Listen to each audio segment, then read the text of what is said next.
mais je comprends pas, putain. Elle t'a laissé en remis? Ouais, comment tu sais? C'est simple, tu regardes ton tel toutes les 2 secondes et tu t'énerves comme un gamin de 5 ans. Ah bon? Ça fait combien de temps? De quoi? Qu'elle t'a pas répondu. Ça fait 7 heures déjà. Ok, l'heure est grave. Ça veut rien dire, si ça se trouve, elle fait une sieste. Tu crois vraiment qu'une meuf va se séparer de son tel plus de 10 minutes? Bah ouais, je sais pas moi. Non, tu cherches des excuses et elle essaie de rentrer dans ta tête, t'es en train de lui courir après. Mais je lui cours pas après, moi. Laisse-moi deviner, t'engages toutes les conversations et elle te répond juste assez pour te faire croire que t'as une chance et pendant ce temps, toi tu la bombardes de compliments dans l'espoir qu'elle craquera pour toi? C'est exactement ça. Eh ben t'es en train de lui courir après, comme un petit chien, et c'est pas cool d'être le petit chien de quelqu'un d'autre, n'est-ce pas? C'est nul. Eh ben on va changer ça, et pour commencer tu vas arrêter d'engager les conversations. Non, c'est mort, on va plus se parler si je fais ça. T'es faible d'esprit, arrête de vivre dans la peur. Peut-être qu'au début vous allez plus vous parler, mais je te garantis qu'au bout de quelques jours elle va se rendre compte de ton absence, qu'elle le veuille ou pas, et elle va se poser des questions. Des questions comme quoi? Qu'est-ce qui a changé? Pourquoi il m'écrit plus? Est-ce que j'ai perdu mon charme? Et tu sais ce qui va se passer ensuite? Non. C'est elle qui va venir à toi, elle va engager les conversations, elle va essayer d'attirer ton attention, peut-être même qu'elle va te complimenter. Et tout ça dans le but de récupérer toute l'attention que tu lui donnais, parce qu'au final elle te veut pas toi, elle veut ton attention. Mais t'es un génie en fait. Tu joueras aux échecs pendant qu'elle joue aux dames, et au final ce sera elle le petit chien qui te court après. Ouais, la roue va tourner.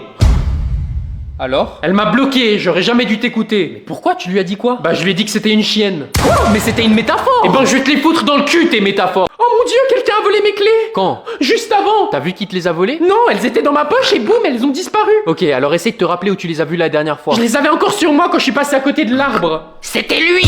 Qui? Tu viens de le dire! Elle a juste dit qu'elle est passée à côté d'un arbre. Oui, c'est l'arabe qui a volé tes clés! Elle a dit arbre. Arabe! On s'en fiche de ce qu'elle a entendu. Pétunia, c'est inacceptable de dire ça. De dire quoi? Que les arabes sont des voleurs. Et hop, c'est dans la poche! Quoi?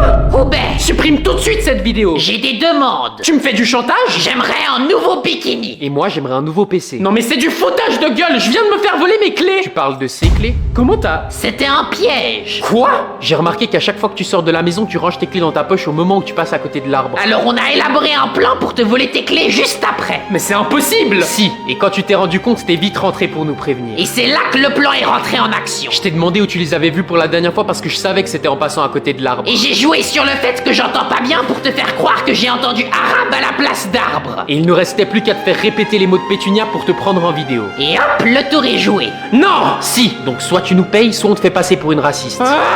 Bon, j'ai pas toute la journée, hein, c'est censé être un travail de groupe et tu fous rien. Tu veux que je fasse quoi alors? Si je travaille, tu t'énerves parce que je fais tout faux, et si je travaille pas, tu t'énerves parce que j'en fous pas une. Peut-être que si t'écoutais en classe, on n'aurait pas ce problème. T'as quoi au bras? C'est rien, c'est du stylo. En plus, j'ai pas envie de rester ici trop longtemps. Si ta grand-mère elle se réveille, elle va encore m'insulter. Mais t'inquiète, elle va pas se réveiller. Tant mieux parce qu'on doit se concentrer là. Si on a une mauvaise note, ça va affecter ma future carrière. T'abuses tellement, c'est pas la fin du monde si on a une mauvaise note. Peut-être pas pour toi, de toute façon, tu vas devenir éboueur, mais moi je veux devenir chirurgien. Chirurgien? Oh non. C'est un très bon choix! Ah, bah tu vois, même ta grand-mère est d'accord avec moi. Les chirurgiens doivent porter des masques à longueur de journée, donc ta tête de bite devrait pas poser de problème. Et ben j'espère pour toi que tu meurs avant que je devienne chirurgien, parce que si je dois t'opérer un jour, tu peux être sûr qu'il va y avoir un accident. Le seul accident ici, c'est toi! Tu crois que je suis pas au courant que tes parents voulaient pas avoir d'enfants? Oh, comment tu sais? Parce que tu viens de me le dire! Et j'espère pour toi que tu puisses m'opérer un jour, parce qu'au moins t'auras autre chose à entailler que tes avant-bras! Je suis vraiment la Sigma que je pense être! Mamie, j'avais besoin de lui pour le travail de groupe. Arrête de dépendre des autres pour avoir des bonnes notes ou tu vas vraiment devenir éboueur, bande de moules! Qui est-ce qui veut venir résoudre une équation au tableau? Moi. Pas moi, pas moi. Ah, ça me gratte le cul, wesh. Bon, Mathéo, viens au tableau. Allez, dépêche-toi. Je peux pas. Et qu'est-ce que tu vas me trouver comme excuse cette fois? J'ai la barre. Quoi? Eh ben moi aussi j'ai la barre. Wesh, il a un space 12 en slip ou quoi? Mon dieu, Roger, assieds-toi tout de suite! Non, faut être solidaire entre gars, et si mon pote a la barre... Non, j'ai pas... Alors moi aussi j'ai la barre. Frérot, j'ai pas la barre, j'ai littéralement une barre. Hein? Ça suffit avec ces obscénités! Ah, tu m'as trahi! Mais non, Donne-moi tout de suite cette barre! Moi? Bah oui, bien sûr, et fais-nous un striptease pendant que t'y es! Non mais il est con ou quoi? Je parlais à Mathéo, crétin! Ah, ouais, je savais. Eh ben il a pas été gâté génétiquement celui-là, hein. Peut-être pas dans la tête, mais il a bien compensé dans son pantalon, contrairement à toi. Ah, tu rigoles moins là, petite bite. Taisez-vous, je vais pas me répéter une deuxième fois, tu me donnes la barre, Mathéo. T'es sourd ou quoi? Tu me donnes la barre. Vous pouvez le dire différemment, c'est perturbant là. Qu'est-ce que t'as pas compris dans tu me donnes la barre, Mathéo? Tu fais quoi? Une prof qui fait des avances sexuelles à son élève. Ça va pas faire joli dans votre CV. Efface cette vidéo! Je crois pas que vous êtes en mesure de me demander quoi que ce soit. Chérie? Oui, mon ange. Arrête-toi à la prochaine station, je dois faire pipi. Tu te fous de ma gueule, on s'est arrêté il y a 30 minutes. C'est pas ma faute si j'ai une petite vessie. T'as pas une petite vessie, ça fait 1 heure que tu bois ton truc vert comme un chameau. Ça s'appelle du matcha et c'est riche en antioxydants. Ouais, bah tes oxydants, tu vas les pisser dans une bouteille parce que je vais pas m'arrêter. Non mais t'es complètement fou! Je sais pas si t'as remarqué, mais il y a la mamie à l'arrière de la voiture et Maman, faut que tu m'expliques un truc.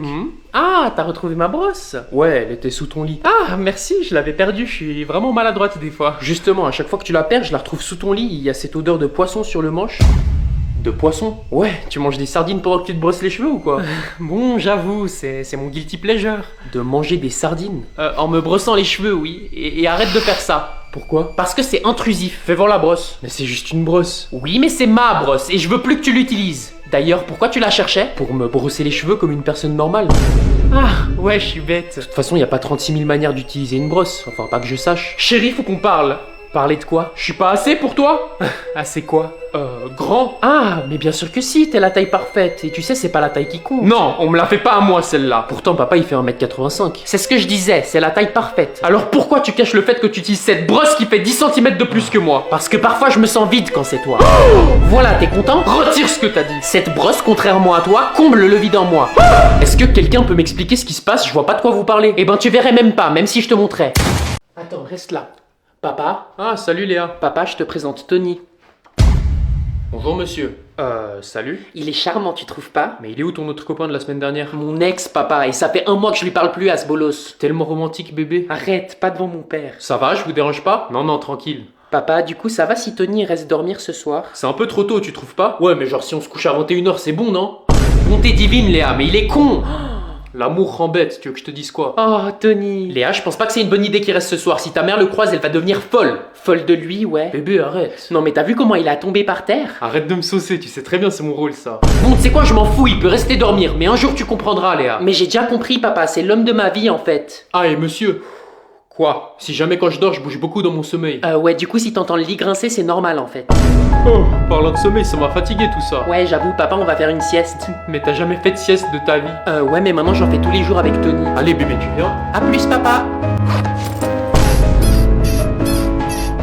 Bouge pas, trop Tony, j'arrive pas à dormir.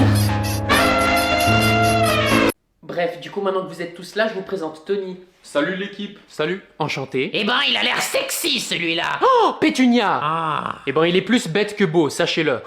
Tu sais que je peux t'entendre, hein. Je crois que c'était le but, Tony. Non mais arrêtez de le traiter comme le fou de la gare en fait. Non, mais ils ont raison, bébé, je suis fou. Quoi? Fou de toi. Oh, Tony. Oh, j'ai envie de mourir. Eh ben, t'avais pas tort, Gérard. Ah, tu vois, je t'avais dit. Con ou pas, je m'en torche le fion du moment qu'il a une grosse bite. Mamie, parle mieux de mon mec, clocharde. Tu vas faire quoi, face de paix? Bébé, laisse-la, tu sais très bien qu'elle a raison. Bon sang, mais on est en famille, t'as pas honte? Ferme-la, vieux schnock. On sait tous que tu veux changer de conversation parce que tu peux pas rivaliser avec ton micro-pénis. C'est faux. C'est vrai, Gérard. Yes, j'ai la plus grosse. Vu et approuvé. Chanceuse, va. Hein? Bref, passons. Sinon, tu veux faire quoi plus tard, Tony? Votre fille à 21h, madame. Bébé, on avait dit pas devant les autres. Je disais dans ta vie. Tu veux faire quoi plus tard dans ta vie? Ah, Crétin. je veux devenir rappeur, ma gueule. Non mais vous avez vu, en plus il est poétique. Je craque, il est adorable. T'arrives pas à comprendre la moitié de ce qu'on dit et tu veux devenir rappeur. Non mais t'as vu, il est complètement débile. Je peux vous montrer, même. Vas-y, montre-leur qui t'es, bébé. Je m'appelle Tony et je nique ta fille dans ton lit, je suis supersonique. Je suis romantique et un peu magique, mange ma baguette, elle m'appelle Potter. J'ai un grand cœur, je lui offre des fleurs, avec un peu de chance, je bouffe son chou-fleur. Ok, qui a mangé le dernier yaourt? Pas moi. Moi non plus. J'aime pas les yaourts. Il restait un yaourt? Oui, et je l'avais caché exprès au fond du frigo pour que personne ne le prenne, mais visiblement je vais devoir mettre des post-it sur ma nourriture. Donc qui l'a mangé? Personne, maman, on vient de te dire. Eh ben y a un menteur dans cette pièce et il va se dénoncer. C'est bon, Gertrude, c'est juste un yaourt, détends-toi. C'est pas juste un yaourt, c'est le dernier de mes yaourts. Et si quelqu'un ne se dénonce pas tout de suite, il va se passer des choses très sombres dans cette pièce. C'est compris? Bah ça peut pas être moi, j'ai pas été dans la cuisine aujourd'hui. Ah, t'as jamais été dans la cuisine, donc t'as pas vidé le lave-vaisselle comme je t'ai demandé. Mais tu m'avais pas demandé? Très bien, t'as passé le test. C'était un test? Oui, si t'avais mangé le yaourt, t'aurais joué le jeu et tu m'aurais dit que t'avais oublié. Moi, je suis intolérante au lactose, donc ça pouvait pas être moi non plus. C'est vrai ça, donc il reste 2 suspects. Je peux vous garantir que le coupable va sentir ma rage. Mais maman, je viens de te dire que j'aime pas les yaourts en fait, c'est trop dégueu. Donc si c'était pas toi, ni Mathéo, ni Pétunia, ça veut dire que... Quoi? Chérie, c'était pas moi. C'est ta dernière chance. Mais puisque je te dis que c'était pas moi... Ok, t'es finito. Non. Non. Oh, crotte. Bon bah merci de m'avoir invité Gertrude, ça me fait trop plaisir. Tout le plaisir est pour moi, on refait ça quand tu veux ma cocotte. La prochaine fois peut-être sans tes enfants, ils avaient l'air trop pénibles. Ces petits diabletins? Mais non, ils sont adorables, c'est difficile de leur en vouloir quand tu les aimes autant, tu sais. Tu sais Gertrude, j'admire vraiment le fait que tu prennes autant sur toi avec tes enfants. Oh, t'es trop gentille. Bon, je dois vraiment y aller. Bisous. Ciao ciao. Elle était sympa ta copine, maman. Vous êtes des bons à rien. Pardon? Je vous ai donné une consigne et vous êtes incapable de la respecter. Mais on a fait quoi? Je vous ai demandé de passer l'aspirateur partout dans la maison avant que ma copine arrive et vous avez échoué. Mais on a passé l'aspirateur partout dans la maison en fait. Et est-ce que vous avez passé l'aspirateur au plafond? Mais quoi? Oui, parce que cette cruche m'a bien fait remarquer que le plafond était sale. Maman, tu délires complètement là. C'est ça que vous voulez, hein? Qu'on soit une famille sale? Parce que je peux vous garantir que le mot va tourner chez mes copines. Mais non, maman. Non, mais je les imagine déjà en train de parler dans mon dos. Ah, le plafond chez Gertrude est crasseux, la poussière me fait des allergies, les enfants de Gertrude sont mal éduqués. Mais respire, maman. Respire, respire, vous la voyez pas la poussière flotter dans l'air là? Oh, et là, encore là. Elle a pété les plombs.